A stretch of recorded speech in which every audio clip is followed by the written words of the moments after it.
የልጅቷ የውስጥ ሱሪ በድንገት ይታያል። ይህንን ያየው ደግሞ ደራሲው የወሲብ ስሜት ውስጥ ይገባል። ስሜቱን ለመቆጣጠር ከፍተኛ ጥረት ያደርጋል። ልጅቷ በደራሲው የተቀጠረች ረዳት ስትሆን አንድ ቀን ታዲያ ሚስቱ ልጃቸውን ይዛ ትወጣና ስራ እንደጀመሩ የልጅቷ የውስጥ ልብስ በድጋሜ ሳታስበው ይታያል። ደራሲው በፍጥነት ፊቱን ያዞራል። ነገር ግን ከኋላዋ በድብቅ አጮልቆ ይመለከታታል። ከዚያም ሸሚዟን ዝቅ በማድረግ ጠባሳ እንዳላት ታሳየዋለች። በዚህ ጊዜ ደራሲው ራሱን መቆጣጠር ያቅተውና ትከሻዋን ነክቶ ሊስማት ቀና ይላል። ትገፋዋለች። በግራ መጋባት ውስጥ ሲሆን ልጅቷ ማመን አቅቷት እያለቀሰች ሩጣ ትወጣለች። ቤቷ ስትደርስ እናቷ ምን እንደተፈጠረ ደጋግማ ትጠይቃታለች። በመጨረሻም ልጅቷ እውነቱን ትናገራለች። እናቷም በጣም ትቆጣለች። የቀረውን ደሞዟን ለማስከፈል በማሰብ ጠበቃ ፍለጋ ትወስዳታለች። ነገር ግን ጠበቃዋ ቀጣሪው በልጅቷ ላይ ትንኮሳ እንደፈጸመባት ስትሰማ ካልኩሌተር አንስታ ታሰላና ወደ $230,000 ካሳ ማግኘት እንደሚችሉ ትነግራቸዋለች። ልጅቷ ነገሩን ማጋነንና ማተለቅ ባትፈልግም በገንዘቡ ምክንያት እናትየው ማይክን ለመክሰስ ትወስናለች። የፍርድ ቤቱ የመጥሪያ ወረቀትም ብዙም ሳይቆይ ቤታቸው ይደርሳል። ነገር ግን የተቀበለችው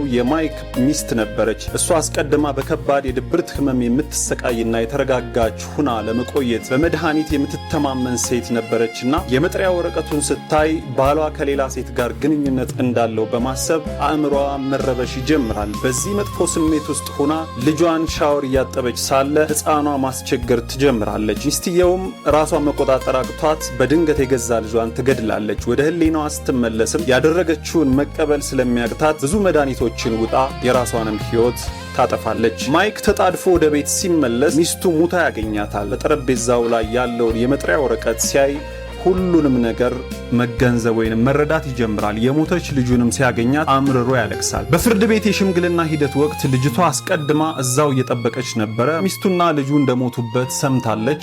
ይህ እጅግ አሳዛኝ ክስተት ነበረ። ማይክ አርፍዶ ይመጣል። ምንም ቃል አይተነፍስም። ነገር ግን በቆራጥነት ቼክ አውጥቶ ይሰጣታል። ልጅቷን በድንጋጤ አንገቷን ትደፋለች። የጥፋተኝነት ስሜት ይሰማታል። እናቷ ግን ምንም አይነት ደንታ አልነበራትም። የካሳ ገንዘቡን በመጠቀም እናትየው ቤተሰቡን ወደ ባህር ዳርቻ ለረፍት ትወስዳለች። በረፍት ላይ ያሉም ልጅቷ በሐሳብ ትጠፋለች። ውሃ ለማምጣት ብቻዋን ስትወጣም ባልጠበቀችው ሁኔታ